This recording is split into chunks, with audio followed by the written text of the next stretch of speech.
Welcome, everyone, to the Puff Drink Talk podcast. Conrad here. Hilton. George. Steven.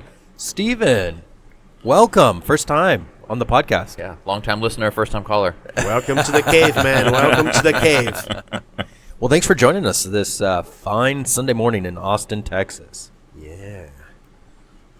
We don't know when people are going to be watching this, but we do record this now on Sunday mornings. It used to be Wednesday evenings. Evenings, yes. And then now we do Sunday morning, so that's why we don't drink alcohol, because it's church time. Yeah. That was the weirdest thing about coming out here to Texas from California was on Sunday I had just recently been out here for probably like a month or two. And I went to HEB and I was like, you know what? I'm out of beer. I need to get some beer. And they were like, so I grabbed my 12-pack. I go to cashier and they're like, I can't sell you this now. What time was it? Yeah, it was 9:30, 10 o'clock in the morning. Yeah. And they're like, no. Important detail, right? Yes. On Sunday, yes. Right? Yeah. So, and I was like, why can't you sell me beer on Sunday morning? And they're like, well, it's the law.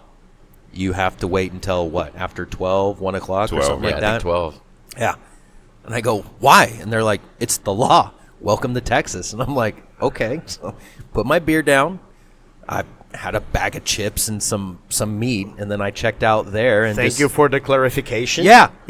Full explanation, thorough explanation. It's the law, is all they said. It happened to me too back in when I moved in here, 2016. It's like, I'm gonna go get some beer and get ready for a barbecue later today. It was a Sunday morning. Yeah. And then nope, you can't have it. It's like, what do you mean? You know, I gotta buy ice, I gotta buy beer, I gotta be ready for lunch, you know, for the barbecue. Yeah. At lunch. No, I can't sell it to you because here in Texas we don't sell alcohol on Sunday mornings because it's church time. Yeah. Well, she did tell me that it's church time. It's like, it's church time. What time can I come back? Because I need to get the beer code when people come to my house to eat, you know, we're doing a barbecue. And then she was like 12. I was like, oh, shit. No, I wasn't explained to that, so I had more questions than answers, so I had to go home and Google it. Like, why can't I buy beer on Sunday in Texas? Did it come back? It's the law? Yeah. It's like, well, it came back a little bit more detailed. Because But it's the law. It is known. Yeah. It is known. Well, The and that's computer says no. yeah. Just stop asking. Can I buy No. beer Sunday morning? No. No. Why? It's the law. It's the law. But I feel like that's such a, you know, I It's a think bullshit law, to be honest Well, with you. I mean, her response is kind of like it's the law. She's probably born and raised in Texas, so it's just kind of like this is how it's been done for the past 50, 60. I don't know how long this law has been, you know, in effect, but Tradition, bitch. yeah, yeah, like it or leave it. And it's like, all right, I'll leave the beer and I'll come I'm trying back to later. produce a lot of shorts for you here today. Well, the AI picks it up and then All right. Yeah. the shorts are created by AI. So Yeah, but and the then way I I spelled that, I don't think AI is going to allow that. they do. Yeah. I mean, was graphic. there was one episode that said like, "Hey, this is the short," and then you start talking about it, and I remember watching the episode, and then the AI did not generate the short that you said. This is the short. You know what I mean? It did not. It's like, oh shit, it doesn't work. You can't tell AI. Hey AI, You know what I mean? Yeah. Unless you give the order before. You prompt it before. You see? if you hear the word short, If you see George saying that, you better do that. I gotta You don't change know. the tool. Yeah. You Gotta better change. do that. Yeah. I'm not threatening you. I'm just saying that right now I am in this position that I can do that. I have to keep a good relationship with AI, you know what I'm saying? Oh, yeah, you never know. where We it's never gonna know go. who's going to ascend, you know, like we never know which of them are going to ascend. well, it's like a father figure almost. You have to play the father figure of like disciplinary, but fair and just, because you never know when your son or daughter is going to rise up and stab you in the back later on in life.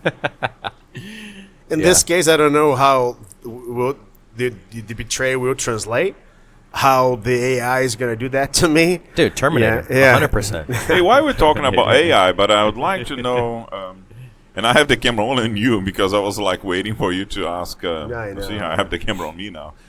So I'm like, just Steve to introduce himself. Yeah. Yeah. Oh goodness, where do I even start? Yeah, so Steven. And yeah, I mean, I'm actually a local to Austin, so I grew up here. Actually, not too far from here. How about your parents? They are originally from, I think, Austin as well. I think my dad might have been born in Lockhart, and then they moved here to. They were in South Austin or East Austin, and then I guess in like the late '80s moved up north to like the Round Rock area. And so I have a short here. Not too far. I have a short here. You're the first Austinite Yeah. that I know that was born here and parents were Yeah. born. Yeah. Yeah, that's true. Yeah, I was born at like, the Seton on what was that 35th or 38th over there? Yeah. It's not like the first, but I'm saying like how just to emphasize how rare this is. Yeah. Hey, Lily was born on St. David's Hospital. But you weren't. That's my point. No, I was. That's true. Yeah, that's what. Lauren We was gotta born bring in Lily Detroit, to yeah. the podcast. In two layers. Yeah. Lauren, yeah, I always Lauren, say yeah. two layers. Yeah, our daughters. Like 2 layers. You know? Like, I That's don't what know, I'm Hilton, that sounds like a South Austin accent that you have, so maybe.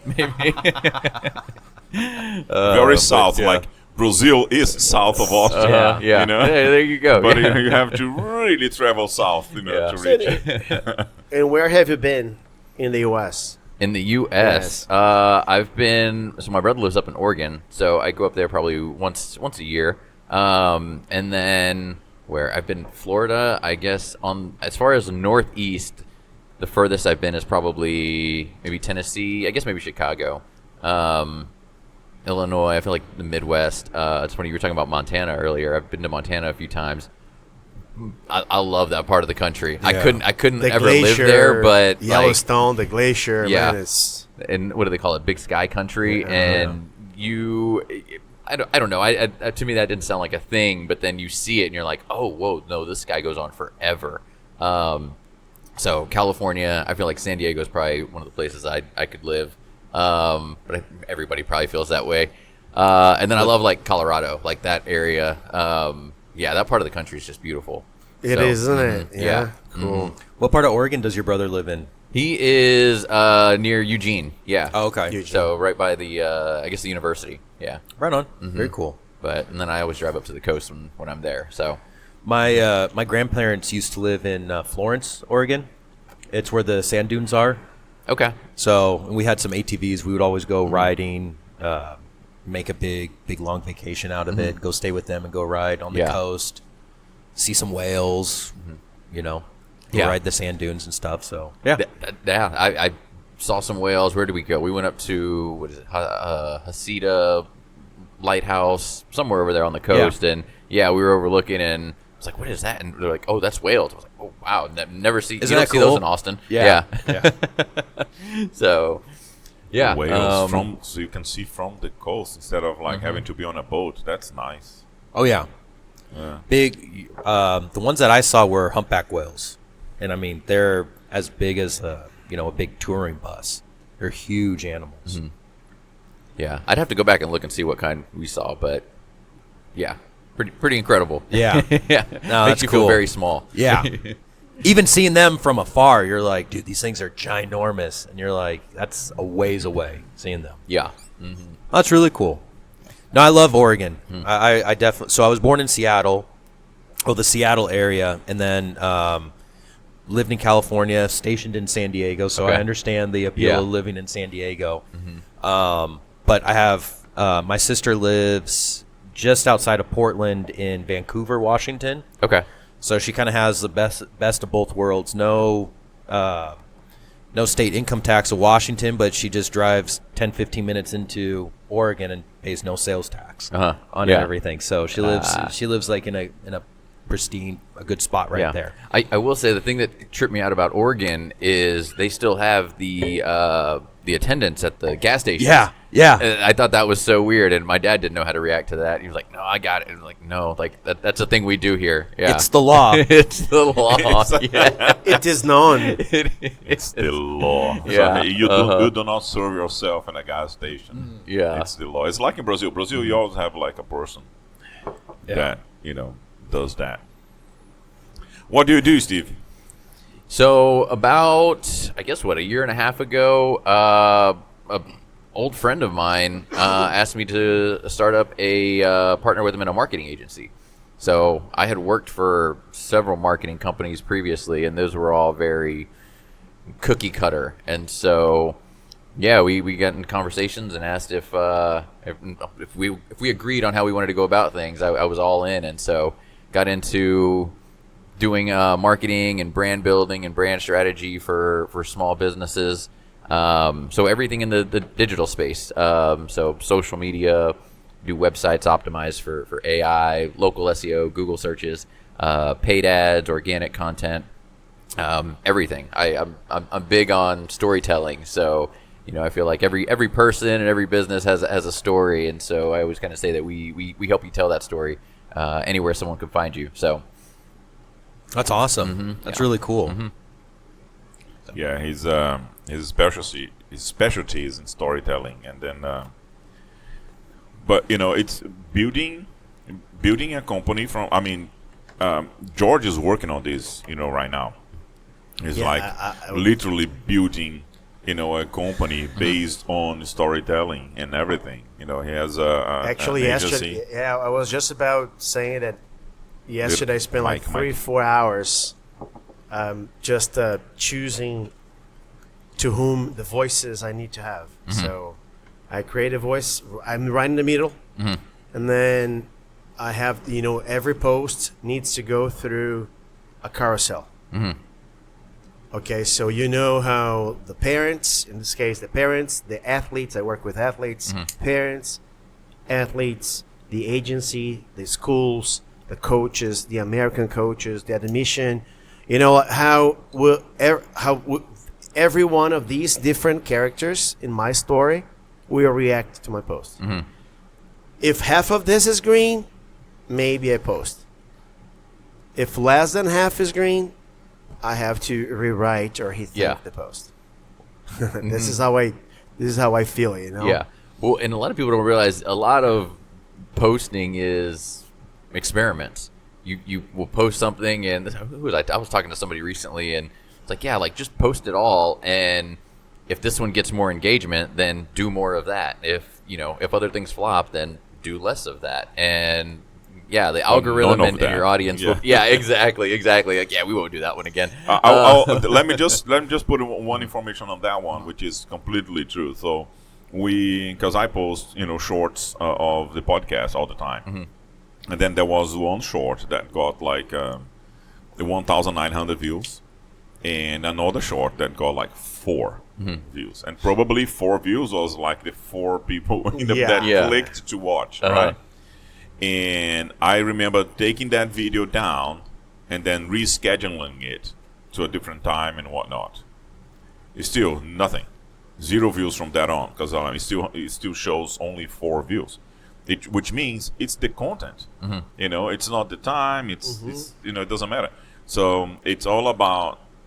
We never know what is gonna. You have to post everything. So we never know what people are gonna watch. Yeah, I think one of my best videos that I did. I think you were there. It was the one that I recorded while doing like my 30-second pitch. Yeah, I remember that at Able. Yeah, and I don't know what it was. It was at a Casa do Brasil. Yeah. And I just pulled my phone out and I was like, how can I make a 30-second pitch different? And I just recorded myself doing it. And I think half the people there didn't even realize I was recording. They thought I was just like playing. And then I posted it later, and I think that's one of the ones that I've posted that has gotten the most views. And so, to your point, it's like you have no idea. And that's one of the things that we tell business owners is that you're not your customer, right? So you think you know what they want, but you really have no idea. And then people engage with something, and you're like, oh, okay, cool. I'll maybe try to do more of that, or how can I spin that in a way to make it make sense with what I'm trying to convey this time,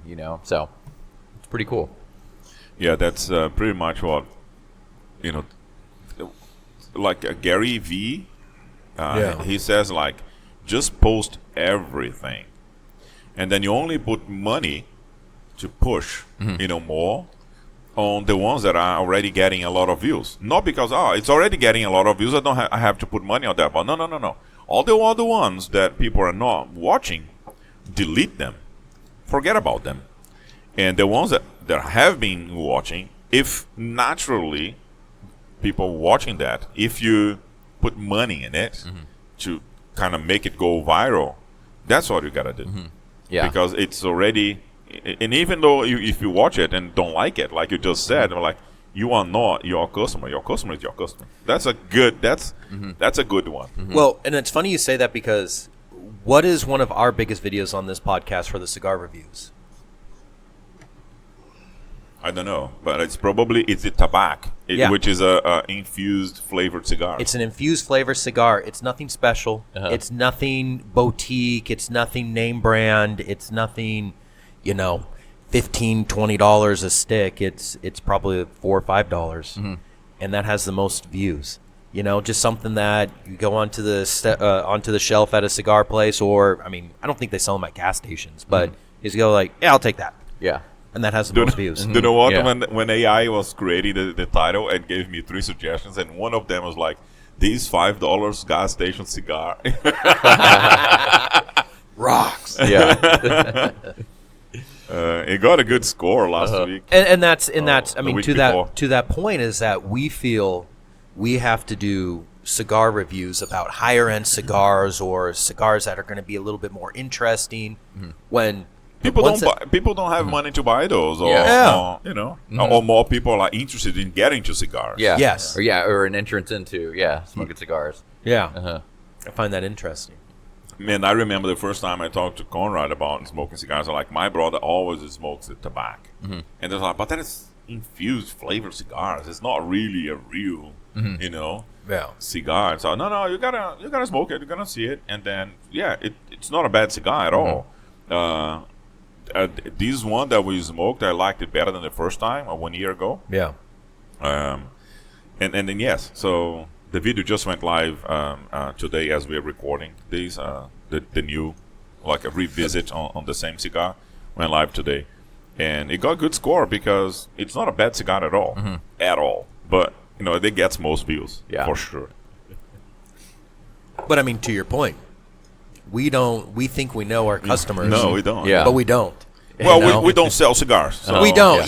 So, we're not in the sale. But the thing is, we do cigar reviews, and we think, hey, I remember Dylan talking about it. Let's bring some more expensive cigars and make the the channel a little bit more bougie and stuff in some videos. Yeah. So we did. We had when Jeff Vaughn came to the podcast once, and he brought in a $70 cigar. It was really good. It scored really high. Yeah. But it doesn't get a lot of views. People watch that. Yeah. But the person that is already buying a cigar like that, they already know. They know. Very true. Yeah. They are not really watching something to figure it out if is that cigar it's gonna waste my money or not. Yeah. They have money. They don't care. If the cigar is not good, they just throw it away. So I want to be controversial. Like everyone who starts with this, you already. So it's all about chance? Is it all about chance, or the storytelling counts?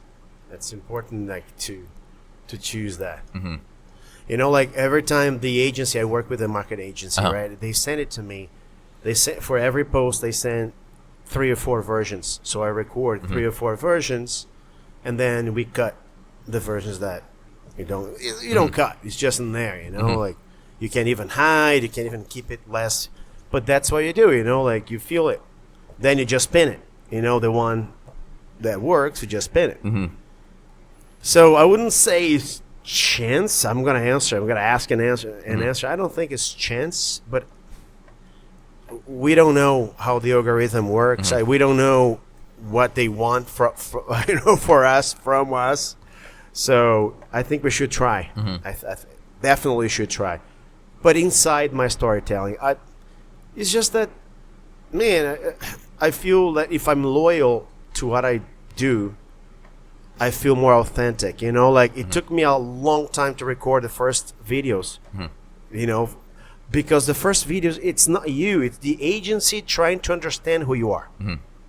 And I can see that they're struggling, they're working hard because I don't know exactly what I do. And it made me, you know, just dive into that. And now I kind of have a grip on what I do. I still, you know, navigating. And there are so many things you have to be careful. I was just going to say, it took me 3 years on this podcast. We've been doing this. It took me the first 2 years to be like, what does George do? And I'm like, I have no fucking idea. I don't know. He just works from home and he deals with a lot of athletes. That's all I know that he does. I have no idea what he does. So this video definitely is coming out, is the summary of the whole thing. Okay. Yeah. Yeah. See, No. that's a good teaser. That's a good. Yeah.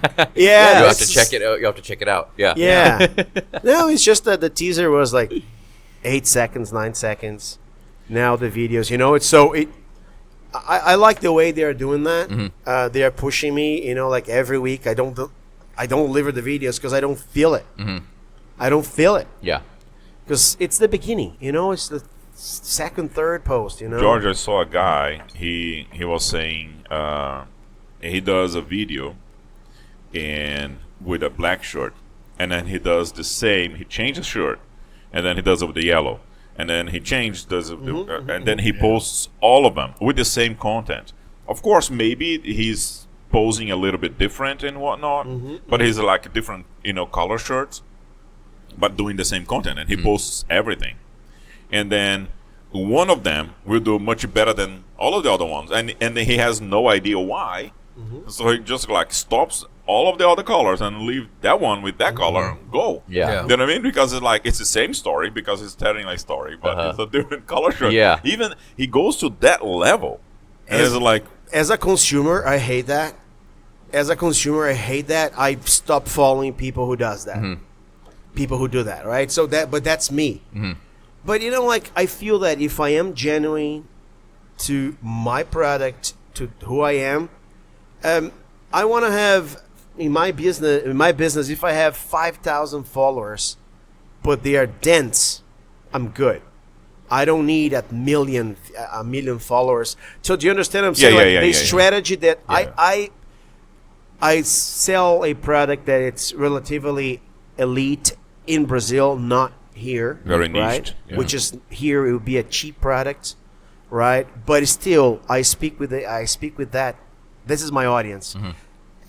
It's a choice, you know. Maybe I have 2 products in the future. Maybe I just divide.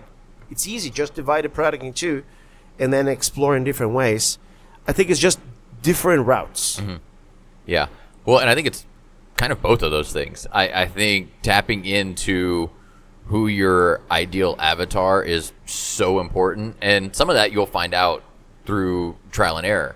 I think Instagram with trial reels is a good way to do what you're talking about, where you don't have to push everything to your followers and annoy them with the same content 4 different times and 4 different t-shirts, but you can try it out with people that aren't your followers and see what engages, and then from there, okay, now this I can take and post to my story and my feed for my people. he does in different channels. Yeah. He doesn't do on the same one, so it is completely different because he has like multiple accounts, and then the one that actually it gets most view, and then he gets attached that one to his account somehow. Yeah. You know, either he uploads it again. I don't know how he does it, but that's what he says. Like, you gotta try even to that level, because today to get the attention, and if your product is good and you want that product to get out there and be noticed, you gotta do something. But he goes to that level of something, which is like, come on, you know. Yeah. Well, and then I follow the owner of Instagram too, and every Friday he'll do a Q&A, which I love. And if you want more social media tips, follow him and look at those, because he'll answer questions just live right there on the spot. And one of the things he was talking about, or how he records his content, is just like what you were talking about, where he'll record one thing and then he'll just sit down and, you know, kind of like we're doing, right? Knock a bunch of stuff out, and he'll just change his shirt and record and just crank them all out, and, you know, batch creation. And that's, I feel like that's one of those things that if you're just in the zone to record and put out content, then take advantage of that. And yeah, change t-shirts. Nobody knows. You think, you know, like I did this thing where I created a video, I think it was like on a random Wednesday, of just a bunch of networking stuff that I did. And in my head, I'm like, I can't post that later because everybody knows this was that date. But the truth is, nobody knows when you're doing the thing. And so, yeah, just post it later. I think like that's one of the things that people, I guess, forget, that, or you just make assumptions kind of about your audience, but you think that they know when you did the thing. And truth is, nobody has any idea. So just push it out, you know. Yeah. But And to that, we'll wrap it up with this, but I just wanted to quickly get into how involved are you with your customers in your process of getting to know them, understanding their story, and then trial and error, I guess, or how long do you have to have a client relationship with them to really get things up and going? yeah. So I position things as, we're a marketing agency that doesn't start with marketing. And one of the first things we do with any client is kind of a brand strategy workshop to figure out, okay, I always ask people, what's your superpower, right? What's the thing that makes you different, and how do you tap into that? And sometimes it requires talking to clients, because one of the things that I always say is, you know, I think most marketing companies will tell you to ask people like, where'd you find me? Which is a pretty good question, right? It'll give you a lot of information about what's working and what's not. But I always tell people to ask them, like, why did you pick me, right? Because that will probably tell you where they found you or how they heard about you, but it'll also tell you what your unique value prop is, right? What's the thing that makes you different, and how do you tap into that? And that, to me, is the thing that you should market to. And so that's where we start. And then I always position things as like, you know, it's a partnership. And so that's what we want to do is, you know, get embedded to your business and then help you better tell that story. So that's where we start, is with, you know, business strategy, brand strategy. And then from there, I think most marketing companies can execute a marketing strategy. You can go to YouTube and learn how to do that. Right. So I feel like that's our unique value prop and what we bring to the table. And that's what we try to do with clients. So Cool. I think it's the content itself is based on knowledge and strategy.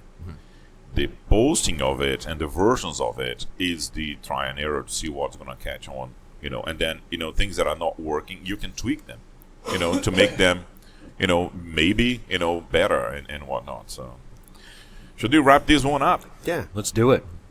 Thank you, everyone, for joining us. We will talk soon again on the Puff Drink Talk podcast. Thanks, Steve. Thank you. yeah, Appreciate it, man.